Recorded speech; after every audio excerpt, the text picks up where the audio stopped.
Happy Tuesday, and welcome to the Ram Ashram Satsang practice session, where you'll learn a modern Satsang technique for obtaining peace, light, and love in your life. My name is Eddie. I've been practicing Satsang for over 14 years, and today I will be introducing the facilitator for today's event. But first, I'd like to give you a brief introduction to this practice session. If you'll direct your attention towards your screen, you'll see that the first element is Satsang. Satsang is a scientific method for obtaining peace, light, and love in your life. It requires no physical skill, spiritual accomplishment, or meditation experience to begin this practice. Satsang consists of two words, Sat and Sang. Sat means positive energy, and Sang means to be with or to be in the presence of. Therefore, the word Satsang means to be in the presence of positive energy. The next element is meditation. Meditation is an important element of Satsang. When we meditate, we withdraw our consciousness from worldly objects and direct it inwards to focus on a single thought. In doing so, our minds become calm and our thoughts become pure, thereby allowing us to obtain higher states of consciousness, such as enlightenment, peace, light, and love. Inner orientation. There are two types of Satsang, inner Satsang and outer Satsang. An example of outer Satsang would be chanting or attending pilgrimages. Each time we practice outer Satsang, we have the potential to change our behavior. But only through the practice of inner Satsang can we obtain higher states of consciousness, such as enlightenment, peace, light, and love. Group session. These practice sessions are structured for group participation. When we practice as a group, our ability to meditate and focus is improved, and our progress along our personal spiritual path is expedited. By regularly attending these practice sessions, the benefits of group participation are amplified.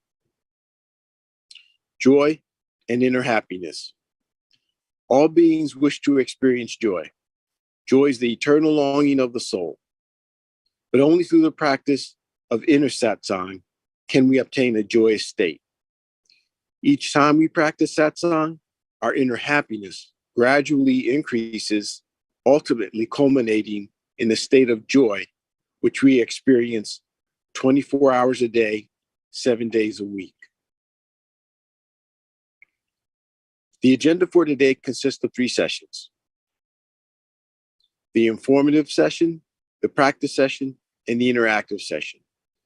During the informative session, a lecture will be given about a Satsang topic, the founder, or some relevant spiritual topic. During the practice session, you'll receive instruction on how to meditate, followed by a period of practice. During the interactive session, you have the opportunity to ask questions, or there'll be a panel discussion. And now I'd like to introduce the facilitator for today's event. He has over 40 years of Satsang experience. He is the grandson of Guru Maharaj, the founder of Ram Ashram Satsang. He was born into a Satsang family where he experienced his family members obtain states of enlightenment and lead lives of peace, light, and love. At an early age, he began traveling with the mission throughout India, conducting satsangs. And upon arriving here in the United States, both he and his wife continued to conduct satsangs for local satsangees. During that time, he has led groups of satsangees and translated important satsang literature into English. He has worked tirelessly to make satsang more accessible to Western and English-speaking audiences. In 2005, he began conducting online satsangs whereby people all over the world could participate. He currently travels throughout India and the United States conducting satsang while maintaining his duties as a husband, a father, and an IT executive. Today, he will teach us an ancient and rare form of satsang as taught by Guru Maharaj. Please join me in welcoming Mr. Sanjeev Kumarji.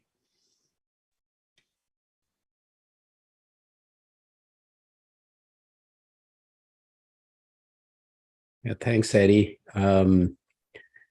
So I think we have been, for last few sessions, we have been talking about uh,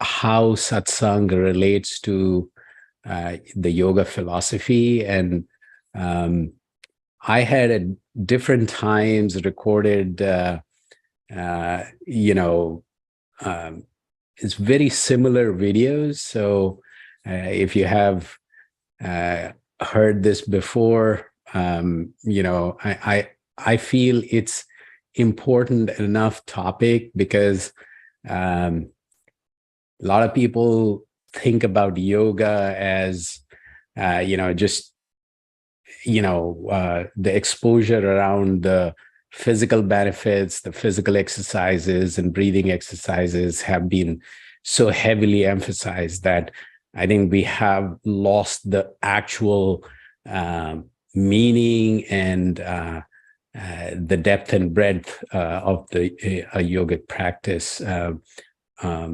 Maharishi Patanjali described the yogic framework, and if any practice that fits that framework would become a yogic practice. So from that perspective, let's look at this video, and think about these 8 limbs of yoga, and then we'll practice and open it up for more interaction. So, Yuan, if you could play that video.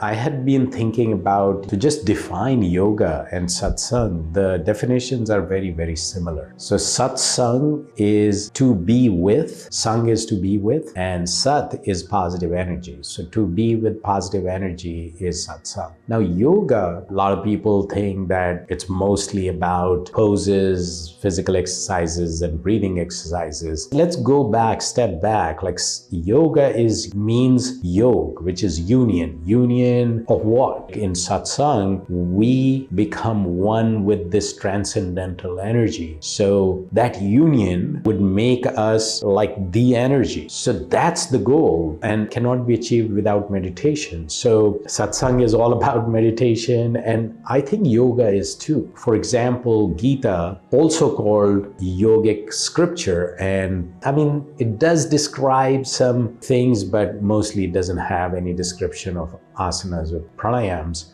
It is a yogic scripture. Let's step back. One of the biggest masters of yoga was Maharishi Patanjali. And he did a lot of research and documentation. And one of the things he came up with was the Ashtanga Yoga. Now, to tell you the truth, on the internet, I searched for Ashtanga Yoga and found more description about poses and physical exercises, etc. But Ashtanga Yoga the meaning is 8 limbs of yoga. So if we have a body and we have all the limbs, if yoga was a body, it would have 8 limbs. Asanas and pranayams are 2 of them. Yam and niyam is the other 2, so 4 of them. But the other 4 are all about meditation and meditative practices.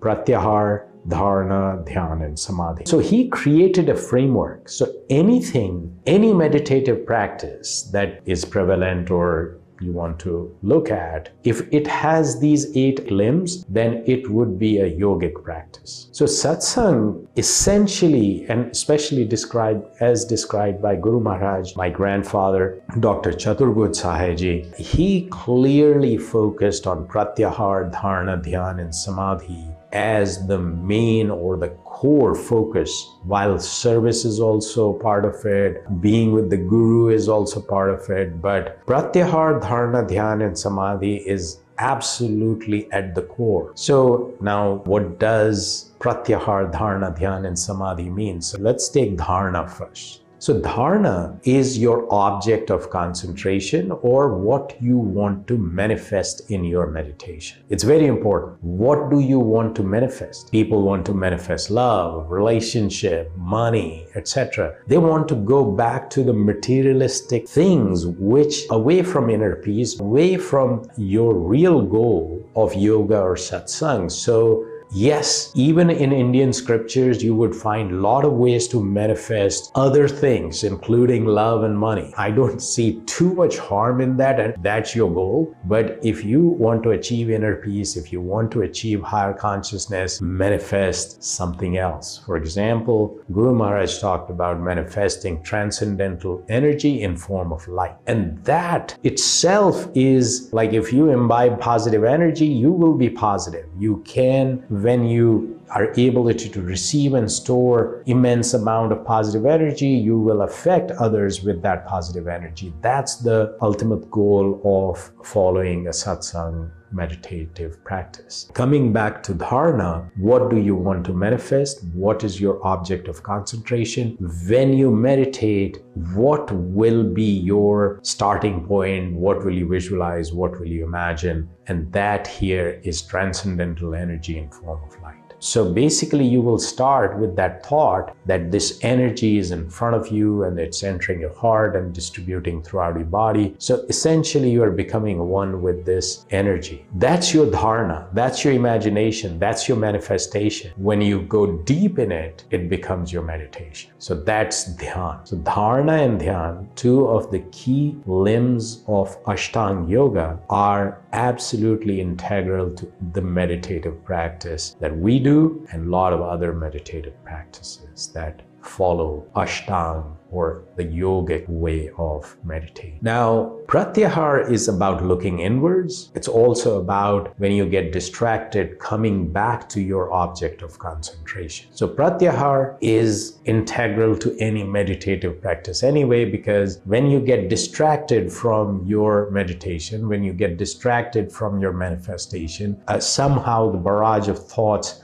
distract you or take you away from what you want to manifest, you have to bring your thoughts back. You have to, it's essential to understand that peace and the goal of this acquiring enlightenment is all inside. So you have to imbibe this energy within. So looking inwards is very essential part of a deep meditative practice like satsang. So I always say there are lots and lots of meditative practices, but the deep, heartful meditative practices like satsang, you have to look inwards, you have to manifest and take the higher road, manifest transcendental energy in form of light. You go deeper and become one with it. When you achieve that, so meditation is the process. When you achieve that oneness with that energy, that is when samadhi becomes true. So dharana is manifestation. Going deeper into it is dhyan, which is meditation in itself, the process. Achieving that state of being with that transcendental energy and becoming that transcendental energy, that is samadhi. And when you are in the process of meditation, which is dhyan, if distractions come and if your distraction is going outwards, your focus is going outwards, bringing it back again inwards and bringing it back to your meditation and manifestation, that is pratyahara. So pratyahara, dharana, dhyan, samadhi. Manifest transcendental energy, develop a practice which is dhyan, go deeper is dhyan. Achieving that state of union is samadhi. And pratyahara is just part of this exercise, this process of dharana, dhyan, and samadhi, where looking inwards and bringing your thoughts and meditation back into focus when distractions do come. Essentially, what I want to say is satsang is very much a yogic practice. While Guru Maharaj said that just by sitting in the lotus posture or even sitting still for your meditation, that's your asana. That is your physical pose. When you meditate deeper in satsang, your breathing gets balanced. That's your pranayama. And when you practice all this, your behavior gets better. When your behavior gets better, the yam and niyam, which are the traits that you want to keep and the traits you want to give up come together as well. So satsang actually it fits. So Ashtanga Yoga was a framework, then satsang would fit in pretty well, and it would be a yogic meditative practice.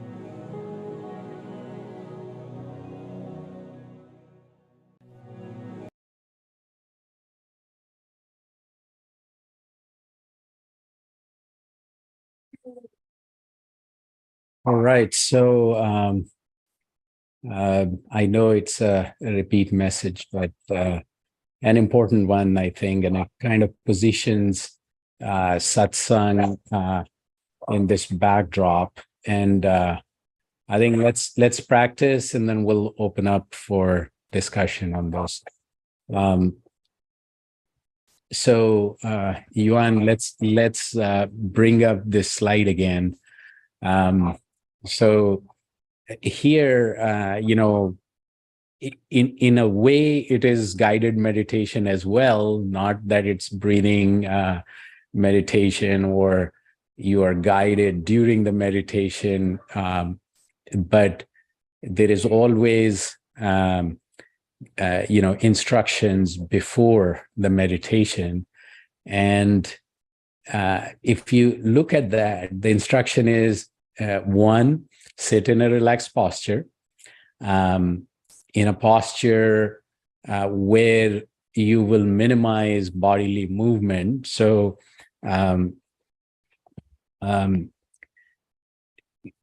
basically, every time your body moves, your mind moves with it. So minimizing bodily movement is important for meditation. And then for pretty much the same reason, eyes lightly closed. So just close your eyes and observe your body.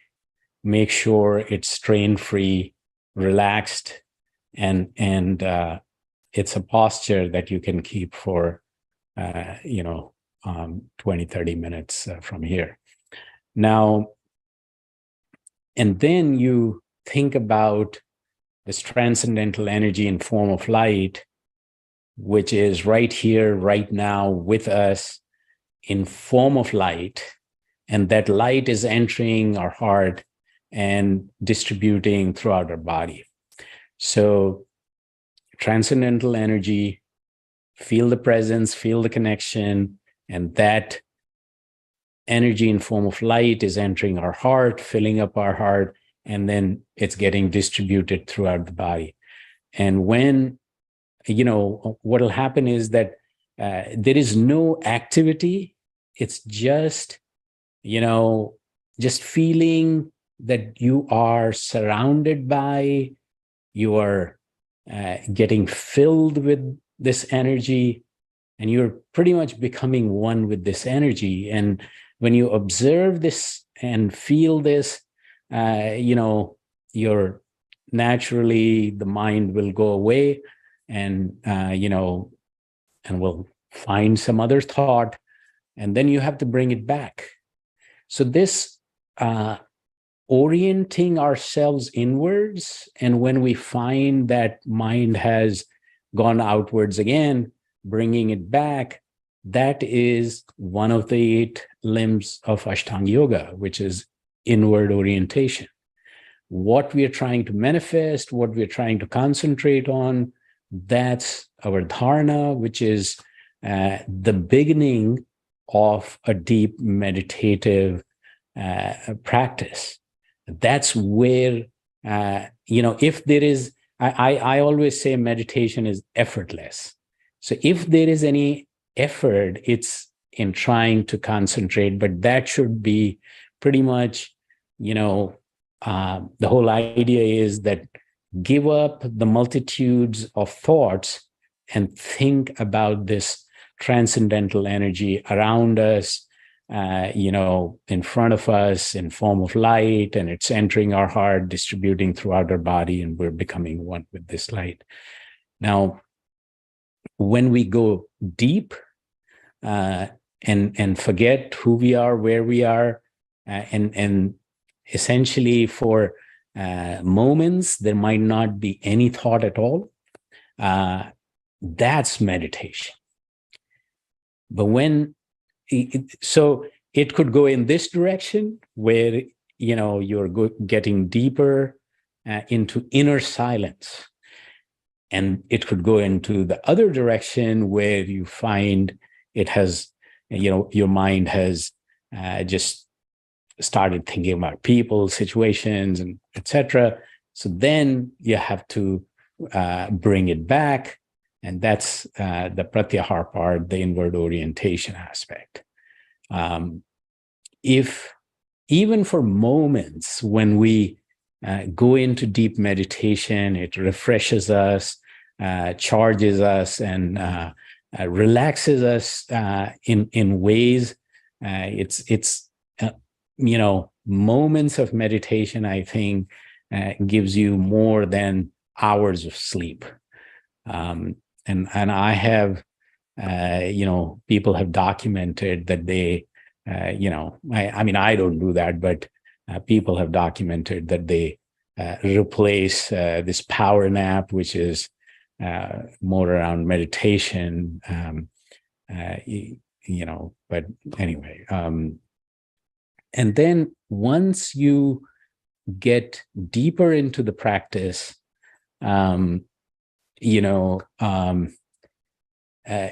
it's samadhi is not yoga in the sense of like complete union, but samadhi is more like stages where you almost get what is called a spiritual experience.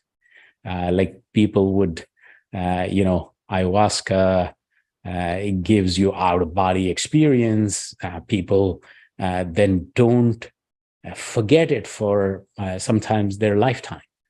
So samadhi is similar to that, but I think I have another video, and we could, in another session, we could talk about different levels. So there are different levels of samadhis. So different experience or experience that gets deeper. First stage, second stage, third stage, you could think of that way. But anyway, now let's practice.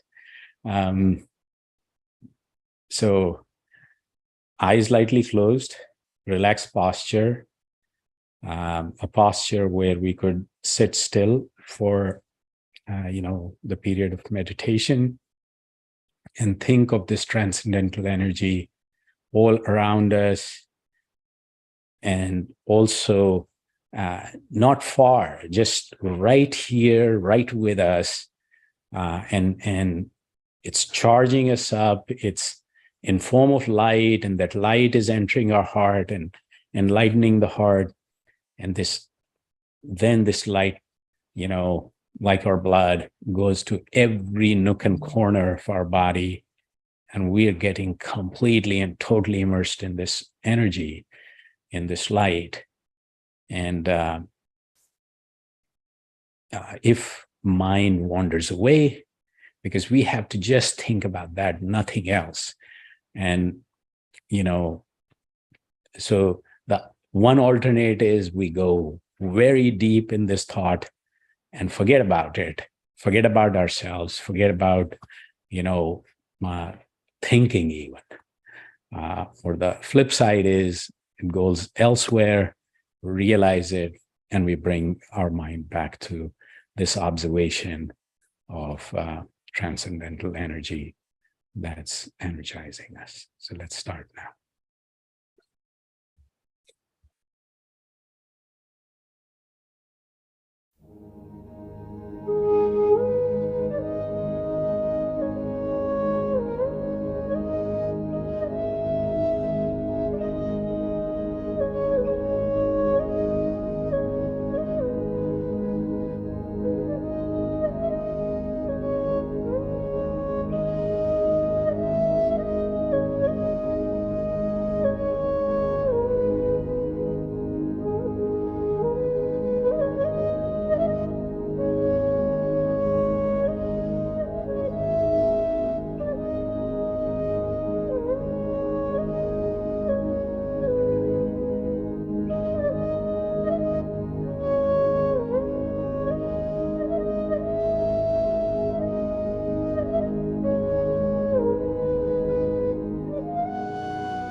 All right.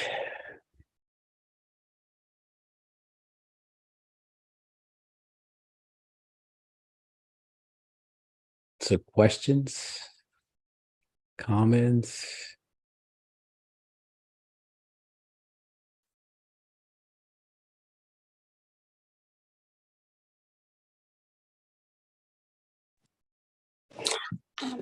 Can you hear me? Yes. Yeah. Hi, Karen. Hi. Question. Sure. Peace, light, and love is what we are trying to attain. Mm-hmm. The love, is it just some general love or specific love for a person? Does it matter? Yeah, it does. It does. It does. So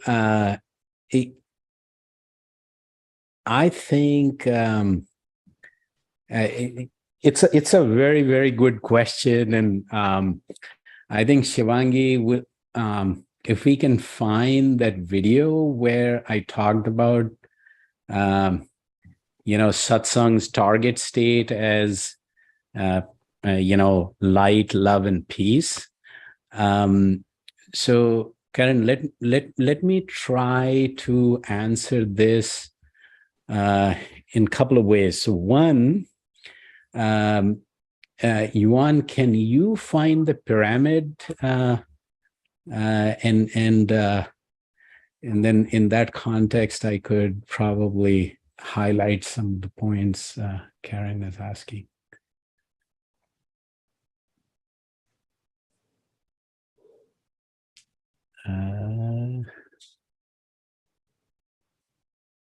Bingo. Okay. So, Karen, I actually read a book called Power of Focus by the three authors who also have written the Chicken Soup series. And they referred to this model, but this model actually, my grandfather has written quite a lot about. And thousands of years ago, there were Upanishads which talked about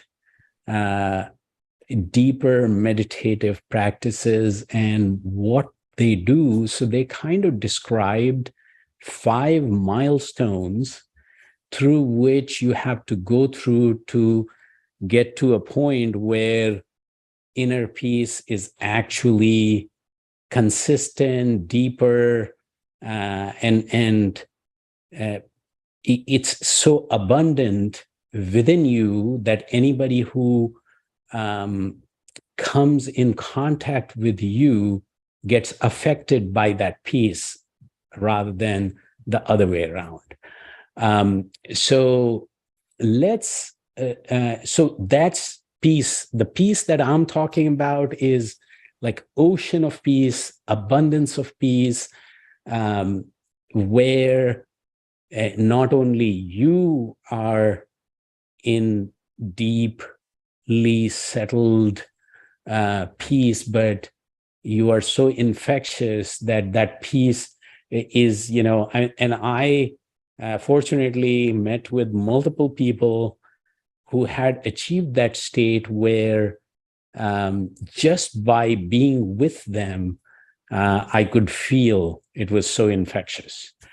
Now let's go talk about, so peace is at the top of this pyramid. There are 5 layers. The first 3 layers are called the lunar phase, where you are trying to vertically progress through meditative and other practices.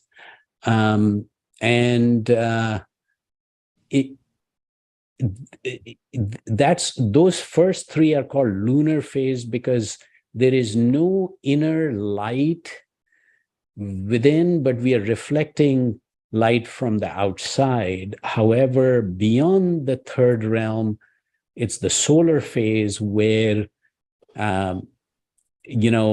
the light within is, it's almost like you switch on a light in the room. So what happens when you are in the dark, you don't know what you're doing, you can't see where you're going. You switch on the light, you see everything. So that's like a hardwired state that you achieve in the fourth realm, the realm of knowledge.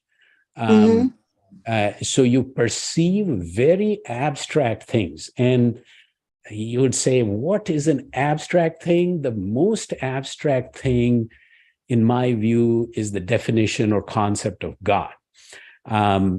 People talk about it, people fight about it, people learn about it, but to be able to grasp such abstract concepts in the real sense, you need a higher capability and functionality of your brain, and that is achieved in that fourth realm, the realm of knowledge. Now, a person here lives with no judgment, thinks through the situations neutrally, uses reason, accepts the truth, and becomes very forgiving. That is just a bunch of stuff, but what I would say is that as you imbibe this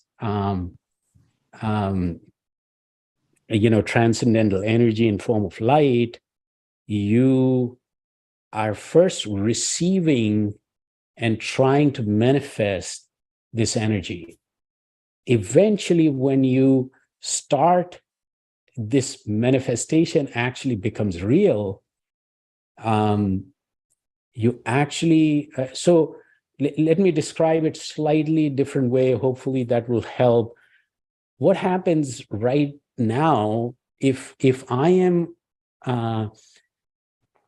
oscillating between good and bad states and happy and sad states, and I get emotional upheaval. So every time the emotional clouds come around, I am unable to see clearly. My grandfather used to say, it's almost like you have dark glasses. So with different colored glasses are different colored emotions. And with colored glasses, I'm seeing the reality in a different color. To get transparent glasses, you need a higher state. That is the higher state that this fourth realm describes. You might have heard about the third eye. So it's like, what's the depiction of that? Another abstract concept and term where the third eye, people talk about like, it's a state of joy and all that comes along with it. But the third eye depicts opening of, so we have two physical eyes, but to be able to see clearly beyond the physical existence is opening of the third eye. So that's when my brain functions at such a level of clarity, because I have crossed the realm of mind where the emotions, the expectations, the things that cloud my judgment are under my control. So that is what I am calling light. Okay. Then comes love. Now, love is a very strange thing. So I have had some conversations, in the realm of the world, it's very physical. In the realm of life, it's a little more abstract. It's not platonic, but it's a little, has matured where instead of me, now you're starting to, because of that love, you're serving, you're, going beyond the taking. So from just focus on myself, I'm now focused on other people, right? And then it goes to a point. So now I personally, fortunately, saw people who would meet hundreds of people in a day, in a week, and give like their love and their affection and their time and their, even other material things, as though it's their own family. How does that happen? How does Mother Teresa, for example, or, there's so many examples of people who transcended this material world to a point where they were able to relate with people the way we cannot. So why does that happen? So I have written here, it's like unconditional giving and unconditional love. And people at that state become very self-reliant. Still, they connect with others to give rather than take. Become very harmless in the sense that anybody can reach out to them. So this is like, again, the reason I bring up this pyramid is that in the realm of knowledge, suddenly you realize that it's not just you and your immediate vicinity that affects your health and your happiness, and your existence is integral to the entire community, to the entire humanity, and not just that, to the entire conscious beings. And when you realize that for real, which happens in the realm of knowledge, your ability to connect with people who you otherwise you would think you're not connected to, you just find a whole new love for. So that's the love we're talking about. Okay. Just one last question. What you've just explained was was helpful, especially viewing the pyramid. But just to be clear, going back to the third eye, that is a way to be able to see and understand something as abstract as God. Do I have that correct? Yeah. Okay. Thank you. Yeah.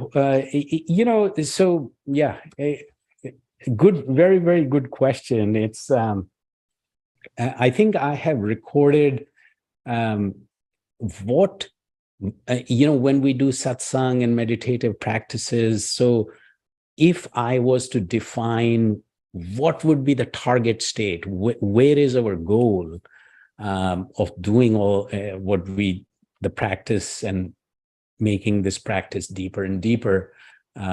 So we'll send that out to you. Oh, great. Thank you. Sure thing. Great. Awesome. Yeah, that was a good icebreaker. Thank you, Karen. So any other comments, questions, discussion points?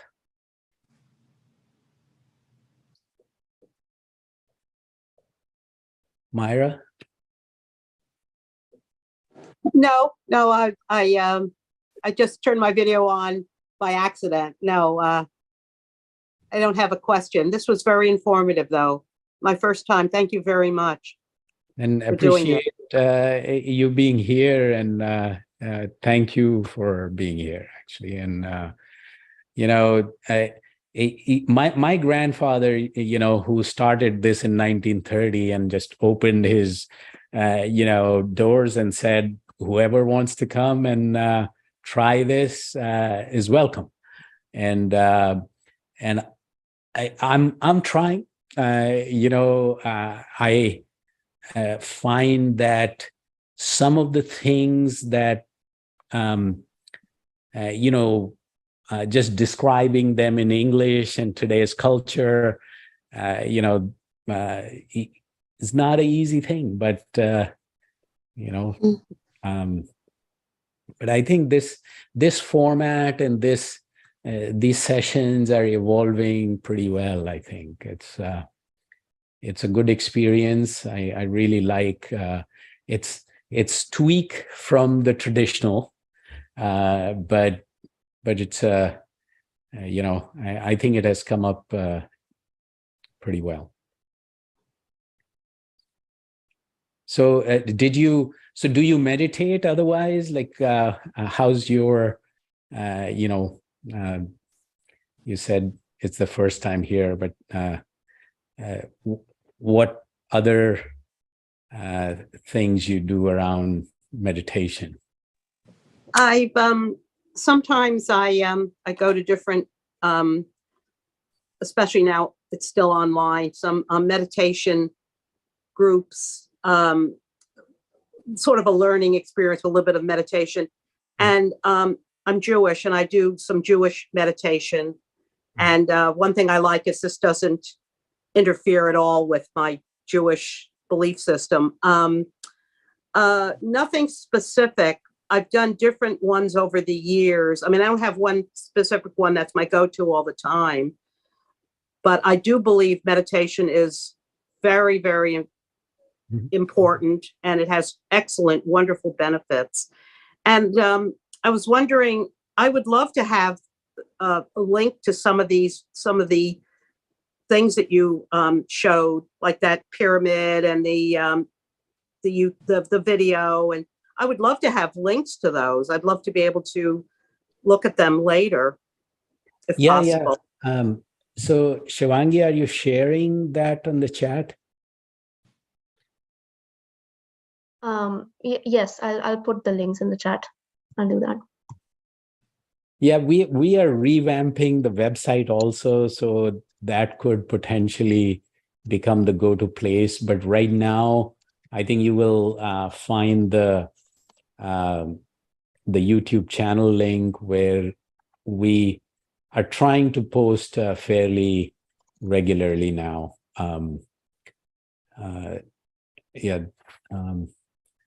It's this pyramid is like a 5 steps, and each step has its own characteristics. And as we progress through,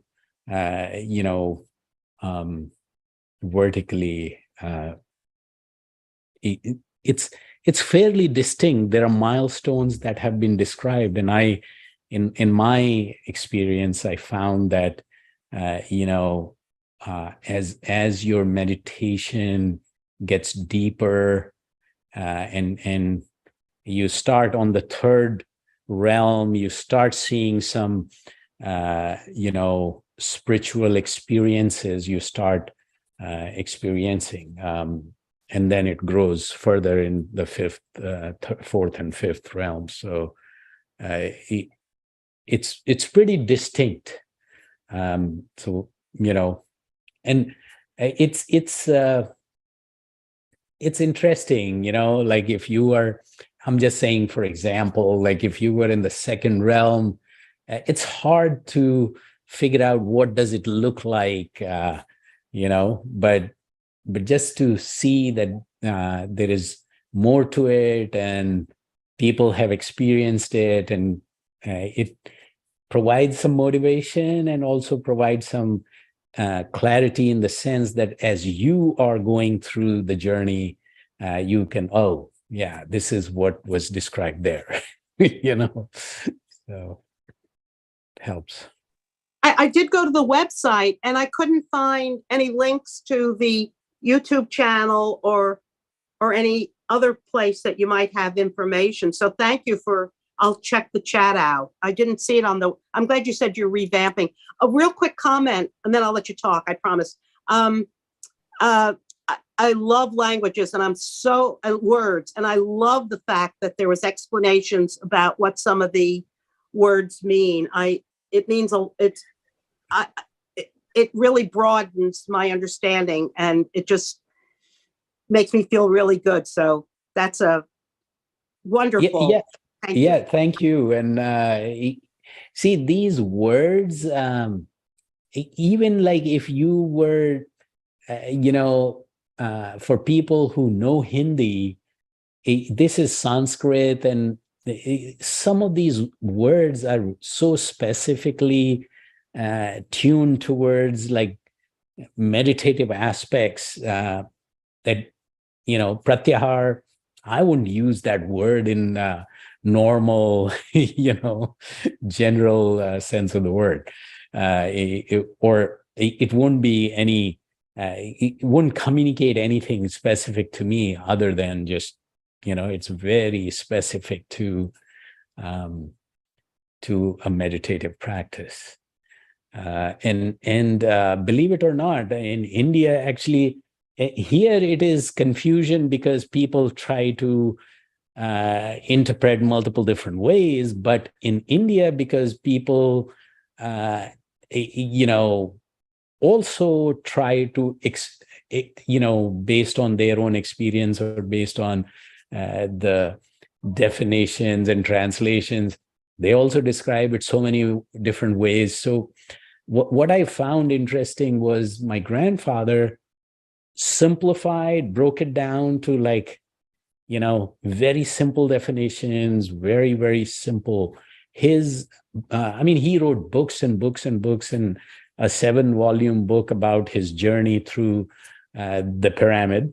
And it's like in very simple colloquial Hindi, so he was not about making it more complicated. He was like, people are busy, people are doing their thing, provide them with tools which are efficient, effective, and use as simple terms as possible. And that's what I'm trying to follow. But these things have it, as simple as love, light, and peace. When you describe in this context, I think it has a totally different meaning, right? And so that's why I recorded this video. Is like love, light, and peace. What does that mean? It's not just a buzzword, or we're just saying for the saying's sake. It is I had been talking about this pyramid forever, but then, somebody used to write to me like emails and would say, I think it was love and peace. And so I added light to it. And then I realized that, oh, that's the top of the pyramid. That's when I recorded that video. It's like, let's clarify. Love here means, it's a very, very different state than a typical, meaning of love. So, thank you. Glad that you're here. And I'll just add one more thing. My grandfather used to say that anybody who comes here is part of the family. So you're part of the family. Come whenever you like, and try it. If it works, great. If not, I still think it'll be time well spent. Sure thing. So it's almost 15 after. So before I ask Eddie to, sum it up for us, Kim, Sarah, Maria.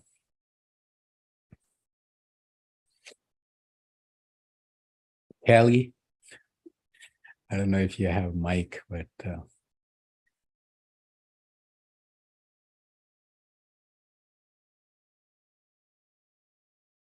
Yeah, good discussion today. So um, um,